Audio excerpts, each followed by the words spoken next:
Kilala nyo ba ang pakiramdam na ito? Gumising ka pa lang, pero pagkalipas ng 5 minuto, parang wala ng pag-asa ang buong araw mo. Natapon na kape, may galit na email, matinding traffic. Pakiramdam mo, nagkaisa ang buong mundo para sirain ang araw mo. Pero, paano kung sabihin ko sa inyo na may isang simpleng switch lang sa isip natin na kayang baguhin ang lahat at ang switch na ito, isang simpleng kasabihan, isang quote na nabuo halos 2,000 taon na ang nakalipas. Napakasimple, hindi ba? Para maging totoo, samahan niyo ako at ipapakita ko kung paanong ang karunungan ng mga sinaunang Stoics ay kayang baguhin hindi lang ang pakiramdam mo, kundi ang buong takbo ng araw mo. Magugulat kayo sa kapangyarihan na nakatago sa iilang salita lang. Siguradong pagkatapos nitong video, iba na ang magiging tingin ninyo sa inyong mga problema. Bago natin himayin ang mismong quote, alamin muna natin saglit kung sino ba itong mga Stoics. Hindi, hindi sila mga estatwang walang emosyon tulad ng iniisip ng marami. Isipin nyo ang mga taong nabuhay sa magulo at malupit na mundo ng sinaunang Greece at Rome. Kasama nila ang mga alipin tulad ni Epictetus, ang mga tagapayo ng emperador tulad ni Seneca, at maging ang mismong emperador si Marcus Aurelius. Ano ang nag-ugnay sa kanila? Hinahanap nila ang paraan para mamuhay ng mabuti, may saysay, at payapa kahit papuno ng kaguluhan ang labas ng mundo. Ang Stoicism ay hindi isang komplikadong pilosopiya para lang sa mga aklatan. Ito ay isang praktikal na manual kung paano patakbuhin ang buhay. Ang pangunahing ideya nila ay napakasimple at napakatalino.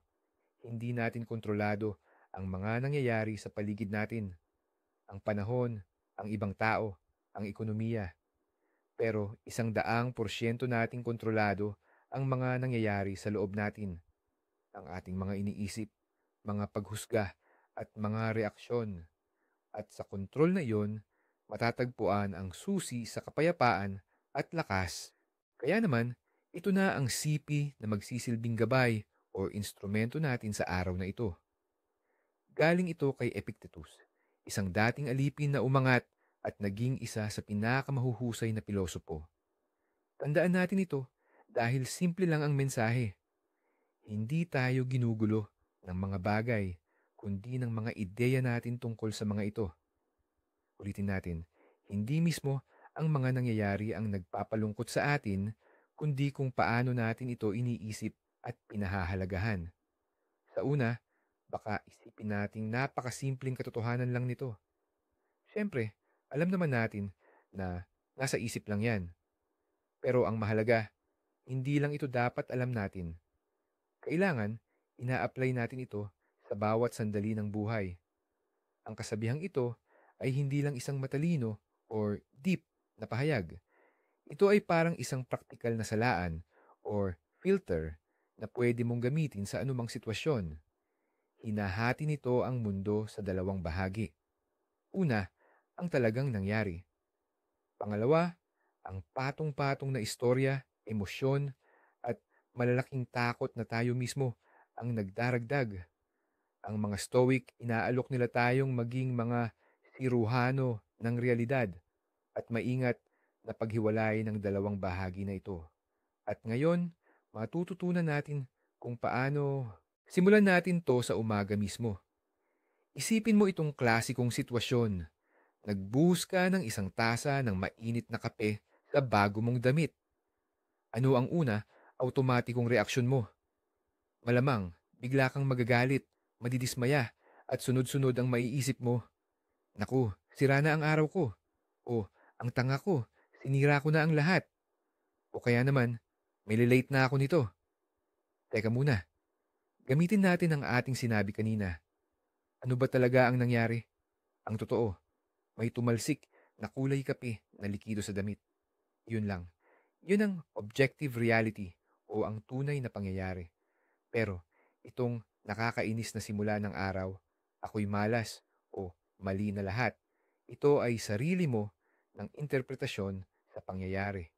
Ito ang kwento na ikinukwento mo sa sarili mo.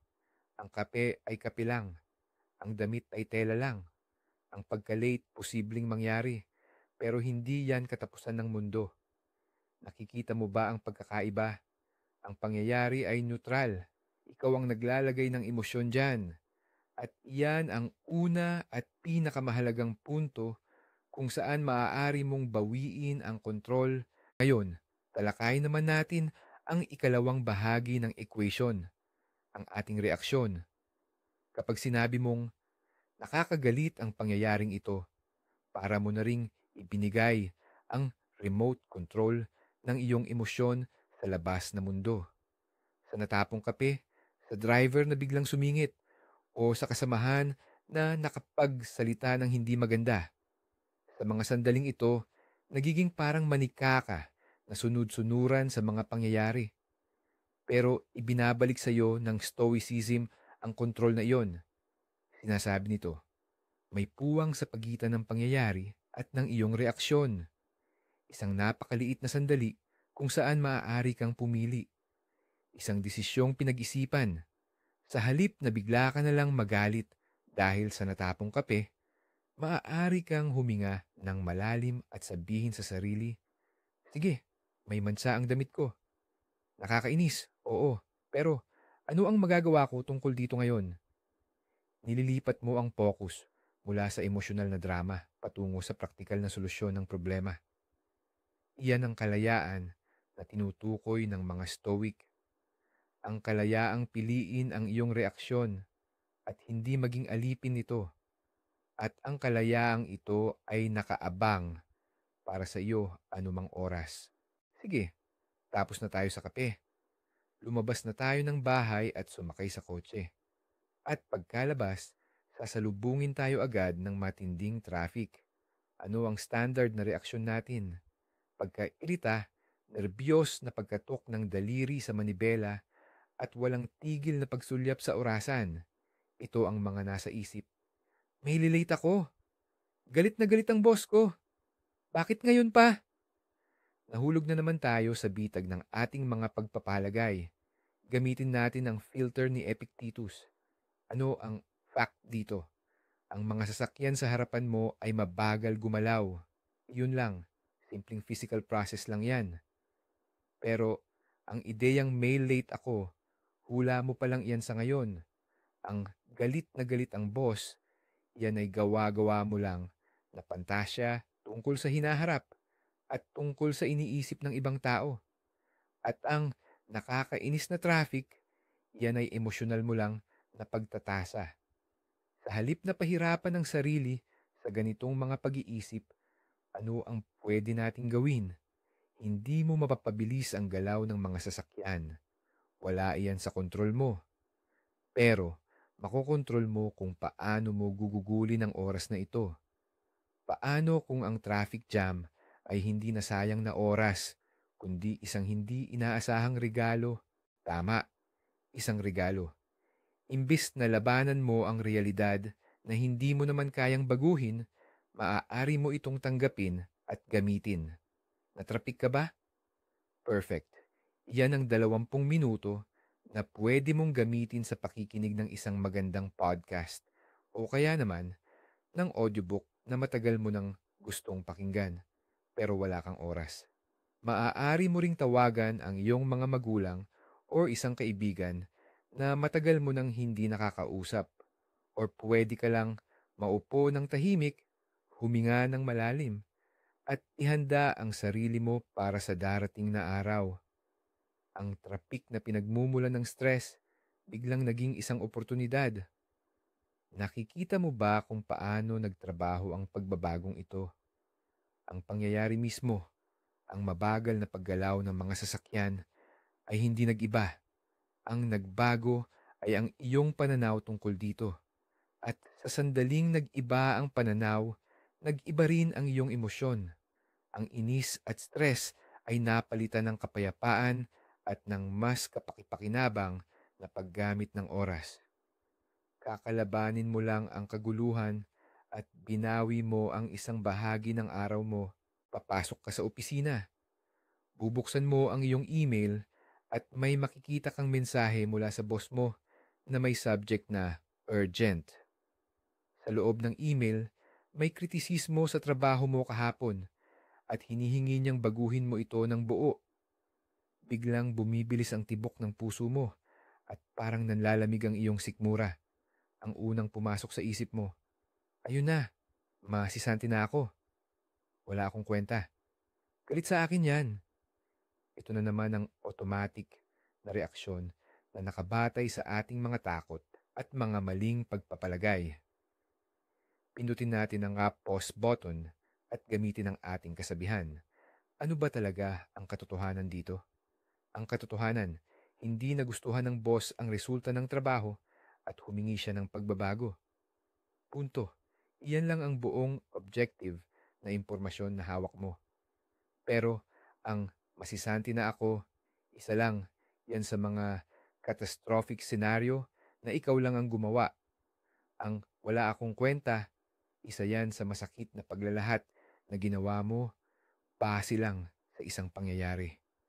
At ang galit sa akin yan, pagtatangkalang yan nabasahin ang isip ng ibang tao na imposibleng gawin. Ang lahat ng mga kaisipang ito ay ingay lang. Kapag inihiwalay mo ang katotohanan sa emosyonal na ingay, magkakaroon ka ng malinaw na pananaw. Ang problema ay hindi na nagiging isang malaking delubyo o matinding sakuna.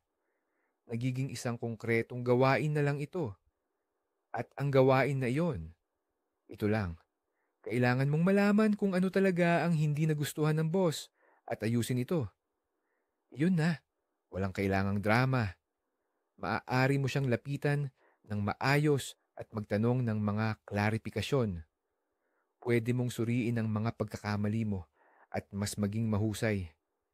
Kapag ginamit mo ang stoic approach, hindi mo wiwilgahin ang mental na enerhiya mo sa pagpapanik o sa pagsisisi sa sarili. Sa halip, idinidirekta mo ang lahat ng enerhiyang iyon sa pagresolba ng totoong problema. Dahil dito, hindi ka lang nagiging mas kalmado, kundi mas epektibo ka pa. Ang mga taong hindi nagpapanik, kundi kalmado at sistematikong nilulutas ang mga isyu ay sila ang pinakamahalagang empleyado at pinakapinagkakatiwalaang katuwang. At ang kakayahang ito ay nagsisimula sa simpleng gawaing ihiwalay ang totoong facts mula sa iyong mga haka-haka. Madalas ginagamit ng mga stoiko ang metapora ng panloob na tanggulan, inner citadel. Isipin mo na ang iyong isip ay isang matibay at hindi malulusutang kuta. Sa labas, maaaring magwala ang mundo. Bumubuhos ang ulan ng pagpuna, humahagupit ang hangin ng pagkabigo, at dumadagundong ang kulog ng galit ng iba. Ngunit wala ni isa man dito ang makakapasok sa loob ng iyong tanggulan, maliban kung ikaw mismo ang magbubukas ng mga pintuan. At ano ang mga pinto na ito? Ito ang iyong mga paniniwala at paghuhusga. Kapag iniisip mo na ang kritisismo ng iyong amo ay isang malaking sakuna, ibinubukas mo ng maluwag ang mga pinto at kusang pinapapasok ang kalaban, ang takot at panik sa loob. Kapag nagdesisyon ka na nakakainis ang traffic, kusang loob mong pinapapasok ang inis at pagkairita.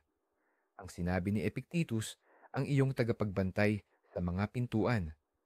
Sa tuwing may pangyayaring lumalapit sa iyong kuta, nagtatanong ang tagapagbantay na ito, ikaw ba ay totoo o isa lamang sa aking pagtingin, perception? At kung ito ay isa lamang perception, hindi ito hahayaang makapasok ng tagapagbantay. Ang pagbuo ng ganitong matibay na paninindigan ay hindi natatapos sa isang iglap. Para itong pag-eehersisyo ng kalamnan sa gym. Sa bawat pagkakataong gagamitin mo ang prinsipyong ito sa maliliit na abala, tulad ng natapong kape, matinding traffic, or bastos na kahera, para ka ng nag-reps o nag-uulit, pinapalaki mo ang iyong kalamnan ng kamalayan. Sa simula, mangangailangan ito ng pagsisikap dahil sa nakasanayan, babalik at babalik ang utak mo sa automatikong negatibong reaksyon. Ngunit, sa paglipas ng panahon, hahaba ng hahaba ang pagitan ng pangyayari at ng iyong reaksyon. Mas magiging madali para sa iyo na mahuli ang sarili mo kapag nagpapalaki ka ng drama at mabilis kang makakabalik sa realidad. At kapag dumating na ang tunay na mabigat na problema, dahil siguradong mangyayari iyon sa buhay ng bawat isa, matibay na ang iyong panloob na kuta. Ang iyong kalamnan ay naitrain na at masasagot mo ang hamon, hindi ng pagkapanik, kundi ng tahimik at matatag na determinasyon. Ang maliliit na araw-araw na pagsasanay ang naghahanda sa iyo para sa malalaking labanan ng buhay. Tingnan pa natin ang isa pang karaniwang problema. Paano makitungo sa mga taong mahirap pakisamahan? Siguradong mayroon tayong ganyang kasamahan, kamag-anak o kakilala na. Sa isang salita lang or kilos ay kaya nang sirain ang araw mo. Halimbawa, sa isang pulong, sinimulan ng isang kasamahan na punahin ang ideya mo sa harap ng lahat at ginawa niya iyon sa paraang matindi kung magpabagsak. Ano ang pakiramdam mo noon? Sakit ng loob, galit, at pagnanais na gantihan siya ng kaparehong panlalait. Sa isip mo, bakit niya ginawa yon? O sinasadya niya akong ipahiya? At heto na naman, nasira na naman ang araw mo. Buong gabi mong iniisip at inuulit-ulit sa isip ang pag-uusap na yon. Pero subukan nating tingnan ito sa pananaw ng isang stoic. Ang katotohanan, may sinabi lang ang ibang tao na itinuring mo namang pamumuna. Ang kaniyang motibo, intensyon, o ang kaniyang internal na mundo, lahat ng iyan ay nasa kanya at wala sa iyong kontrol. Hindi mo siya kayang piliting maging mas mabait o mas maingat sa pananalita. Ang ugali niya, parang masamang panahon lang yan. Nariyan na lang talaga. Hindi mo naman sisigawan ng mga ulap dahil nagdala sila ng ulan, hindi ba? Kaya bakit mo sasayangin ang enerhiya mo sa pagkagalit dahil sa kilos o salita ng ibang tao? Lalo na't wala ka namang kontrol doon. Ang tanging hawak mo lang ay kung paano mo titingnan ang mga sinasabi nila at kung paano ka tutugon. Pwede mong piliin na magdamdam at masira ang araw mo. O di kaya, pumili ka ng ibang reaksyon. Halimbawa, ituring mo na lang na isa yung feedback kahit pa masakit o hindi maganda ang pagkakasabi. Baka naman may punto siya. Baka may katotohanan yung sinasabi niya. O tingnan mo na lang ito bilang pagpapakita ng sarili niyang problema at kawalan ng kumpiyansa. Sa halip na magalit, makaramdam ka na lang ng pagkaawa. O di kaya, balewalain mo na lang dahil hindi sulit na ipagpalit ang kapayapaan ng isip mo dyan. Ano man ang mangyari, nasa iyo ang pagpili. Hindi ka biktima ng kanyang mga salita. Ikaw ang nagmamay-ari ng sarili mong reaksyon. May isang bagay na napakahalagang tandaan. Ang stoicismo ay hindi katumbas ng toxic positivity. Hindi mo kailangang magkunwari na okay ang lahat kung sa totoo lang ay hindi. Kung natapunan ka ng kape, syempre, nakakainis yan. Kung pinupuna ka ng boss mo, masakit yan. Hindi ka pinipilit ng mga stoic na supilin or pigilan ang iyong damdamin or magsuot ng rose-colored glasses. Ang panawagan nila ay iba, ang magkaroon ng tumpak at malinaw na pananaw sa realidad. Sinasabi nila, kilalanin mo ang mga unang damdamin na kusang lumalabas. Sabihin mo, oo, naiinis ako. Oo, nalulungkot ako. Pero ang punto ay ito, huwag mong hayaan na ang mga unang emosyon na iyan ay lumaki at humantong sa tinatawag nilang pangalawang emosyon, tulad ng matinding pagpapanik, matinding pagkadismaya, o labis na pagpuna sa sarili. Huwag kang magbuo ng malaking teorya base lang sa isang abala na para bang kinakalaban ka na ng buong mundo. Ang stoicismo ay ang realismo sa pinakamahusay nitong anyo. Ito ay nagtuturo na tingnan ang mga bagay ng walang dagdag, walang bawas, at walang halong drama. Hindi ito tungkol sa think positive, kundi tungkol sa think clear. Napakalaki talaga ng agwat ng stoic approach at ng toxic positivity. Ang toxic positivity ay pinipilit kang baliwalain o isnabi ng problema. Halimbawa, natanggal ka sa trabaho, huwag kang malungkot, positive lang, para iyan sa ikabubuti mo. Pero, ang stoicismo ay nagsasabi, oh, natanggal ka. Iyan ang katotohanan. Masakit yan. Payagan mo ang sarili mong damdamin yan. Ngayon, ano ang nasa ilalim ng kontrol mo? Ang paggawa ng resume, paghahanap ng mga bagong bakante, at pag-aaral ng mga bagong kasanayan. Diyan tayo mag-focus. Hindi tinatanggi ng stoicismo ang sakit, pero hindi nito hinahayaang sakupin ng sakit ang buong buhay mo. Tinutulungan ka nitong ihiwalay ang sunog sa halip na magpanggap na wala namang apoy. Ang katapatang ito sa sarili at sa mundo ay napakalaking kalayaan. Titigil ka sa pag-aaksaya ng lakas sa pakikipaglaban sa realidad at sa halip ay makikipagtulungan ka rito. At isang simpleng sipi mula kay Epictetus ang maaaring maging pang-araw-araw mong paalala sa matino at matibay na pananaw na ito sa buhay.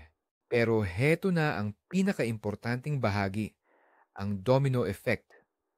Kapag binago mo ang iyong reaksyon, hindi lang ang sarili mong pakiramdam ang maaapektuhan mo, kundi pati na rin ang mga tao sa paligid mo. Imaginin mong sinabi mo ang matinding kritisismo, pero ang kaopisina mo, imbes na magwala, ay kalmado at buong kumpiyansang sumagot. Salamat sa opinyon mo. Pag-iisipan ko yan. Ano kaya ang magiging reaksyon mo? Malamang, bigla na lang mawawala ang init ng ulo mo. Karaniwan, ang agresyon ay naghahanap ng katumbas na agresyon at kapag hindi ito nakita, kusa itong humuhupa at namamatay. O kaya, balikan natin ang sitwasyon ninyo ng iyong boss. Kung sa halip na magpanik at magbigay ng kung ano-anong paliwanag, lumapit ka sa kanya ng may handang solusyon at constructive na tanong, tiyak na mag-iiba ang pananaw niya sa iyo. Makikita niya sa iyo hindi lang isang problema, kundi isang maaasahang tao na may kakayahang humarap sa anumang pagsubok. Nakakahawa ang iyong pagiging kalmado. Kaya nitong pag-aanin ang matinding tensyon at dalhin ang usapan sa isang maayos at mapagpalitang direksyon. Sa pagbabago mo ng iyong panloob na mundo, unti-unti mo ring mababago ang mundo sa paligid mo. Tingnan nyo itong kasabihan na parang mental na reset button. Sa anumang oras ng araw na pakiramdam nyo'y nauunahan na kayo ng emosyon.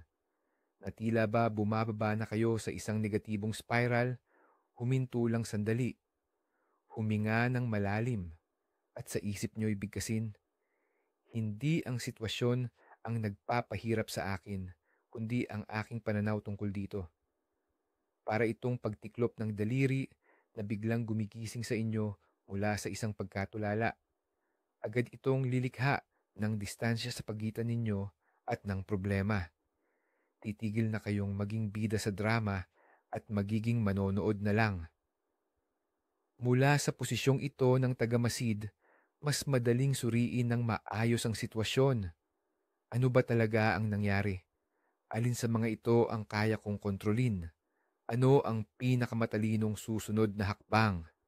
Ang simpleng gawaing ito na ilang segundo lang ay makakaiwas sa inyo sa oras-oras ng walang kwentang pag-aalala, padalos-dalos na desisyon at sirang-sirang araw. Ito ang personal nyong Control plus Alt plus Delete laban sa stress. Para maging epektibo talaga ang kasangkapang ito, kailangan mo itong gawing nakasanayan. Hindi sapat na alam mo lang ang kasabihan. Kailangan, sumasagi ito sa isip mo sa mismong pagkakataong kailangan mo. Paano mo ito makakamit? Napakasimple lang. Simula ng araw mo kasama ito. Sa paggising mo, dapat ito ang unang sumagi sa isip mo. Maaari mo itong isulat sa isang sticky note at idikit sa salamin sa banyo, sa monitor ng computer, or gawin mong wallpaper sa cellphone mo. Habang madalas itong tumambad sa paningin mo, mas mabilis masasanay ang utak mo rito. Magbigay ka sa sarili mo ng isang maliit na hamon. Sa loob ng isang araw, sikaping ipadaan sa stoic filter na ito ang bawat maliit na inis o problema. Hindi ka nagtagumpay? Ayos lang. Subukan mo ulit. Isa itong pagsasanay. Sa simula, maaalala mo ang kasabihan pagkatapos mo ng sumabog sa galit. Pero, habang tumatagal, matututunan mo ng habulin ang sarili mo ng paunti-unti hanggang sa tuluyan mo ng magawa ito bago ka palamunin ng negatibong emosyon. Ang mga benepisyo ng simpleng gawaing ito ay mas malalim pa kaysa sa pagkakaroon lamang ng isang magandang araw. Sa araw-araw na pag-iensayo na ihiwalay ang katotohanan sa mga haka-haka, unti-unti kang bumubuo ng tinatawag ng mga psychologist na resilience or katatagan sa buhay. Hindi ka na madaling tablan ng mga pagsubok or bagyo ng buhay. Hindi mo na masyadong pinapansin ang maliliit na problema at ang mga malaking hamon ay hinaharap mo ng may malamig na ulo at malinaw na plano ng pagkilos. Nagsisimula kang maunawaan kung saan mo dapat ituon ang iyong enerhiya at kung ano lang ang maituturing na ingay sa paligid. Ito ay nagpapababa ng pangkalahatang antas ng stress at pagkabalisa. Nagiging mas kalmado ka. Nagkakaroon ng mas matinding kumpiyansa sa sarili at sa huli, nagiging mas maligaya. Dahil ang kaligayahan, ayon sa mga Stoics, ay hindi resulta ng mga panlabas na pangyayari. Ito ay resulta ng panloob na kaayusan at harmonia na ikaw mismo ang lumilikha. At ang lahat ng ito ay mag-uumpisa lamang sa isang simpleng pangungusap. Ang konsepto ng pag-alam sa pagkakaiba ng mga bagay na kaya nating kontrolin at ng mga bagay na hindi ay siyang puso ng pilosopiyang stoicismo. Pero hindi lang iyan ang tanging makapangyarihang sipi na magagamit natin bilang gabay. Halimbawa, sinabi ni Seneca, hindi tayo nagdadalawang isip dahil mahirap ito. Mahirap ito dahil tayo'y nagdadalawang isip. Ang linyang ito ay perpektong panlunas sa pagpapaliban o procrastination. Kapag mayroon kang malaki at nakakatakot na gawain na kailangang harapin, maaari mong isipin, masyadong komplikado ito, hindi ko ito kakayanin. At dahil sa kaisipang iyan, napaparalisa ka. Ngunit kung gagamitin mo ang ideya ni Seneca, maiintindihan mo na ang kahirapan ay nasa iyong isip lamang habang hindi mo pa ito sinisimulan. Sa sandaling gawin mo ang unang maliit na hakbang, ang gawain ay hindi na isang nakakatakot na buo at ito'y nahahati na sa mga maliliit at naiintindihang yugto. Ang karunungan ng mga Stoiko ay pandaigdigan at nag-aalok ito ng mga kagamitan para sa iba't ibang sitwasyon sa buhay. Ang mahalaga ay mahanap mo ang linyang babagay at talagang tumatama sa iyo, lalo na sa mga panahong ito. Ngayong nakita na natin kung gaano kalakas ang epekto ng prinsipyong ito, oras na para isabuhay natin ito. Gusto ko kayong hamunin sa isang simpleng eksperimento. Isang araw lang, simula bukas ng umaga, subukan nating mamuhay. Ang magiging pangunahing gabay natin ay ang sikat na quote ni Epictetus. Hindi ang mga bagay ang nagpapahirap sa tao, kundi ang paniniwala natin tungkol sa mga ito. Sa tuwing may hindi inaasahang mangyayari o may pagkakamali, huminto ka muna at tanungin ang sarili, ano ba talaga ang fact dito? At ano lang ang kwento ko tungkol sa faktoryo na yan? Ano ang kaya kong hawakan at ano ang hindi ko kayang baguhin? Pagmasdan mo ang sarili mong reaksyon. Tingnan mo kung paano mag-iiba ang pakiramdam mo kapag hindi mo na inaaksaya ang lakas mo sa mga bagay na wala ka namang magagawa. Huwag mong hanapin ang perpekto. Subukan mo lang. Wala itong gagastusin. Kailangan lang nito ang kaunting atensyon mo. At halos sigurado ako na pagsapit ng gabi, mapapansin mo na ang pagkakaiba. Mas mararamdaman mo ang pagiging kalmado, mas malakas ka, at mas malaya. At yan, isa ng napakalaking tagumpay. Sa pagtatapos, makikita natin na ang isang simpleng kasabihan ay hindi lang basta magagandang salita. Ito ang susi na nagbubukas ng pinto patungo sa isang ganap na kakaibang pananaw sa realidad. Tinuturuan tayo nito ng pinakamahalagang kasanayan sa buhay, ang kakayahang pamahalaan ang ating sariling isip. Sa halip na maging tining ng kahoy na tinatangay ng mga alon ng panlabas na pangyayari, ikaw ay nagiging kapitan ng sarili mong barko. Hindi mo kayang kontrolin ang bagyo, pero kaya mong kontrolin ang layag. Ang natapon na kape, matinding traffic, kritisismo mula sa boss, o ang mapang-asar na kasamahan, lahat iyan ay mga alon lamang. Darating sila at aalis.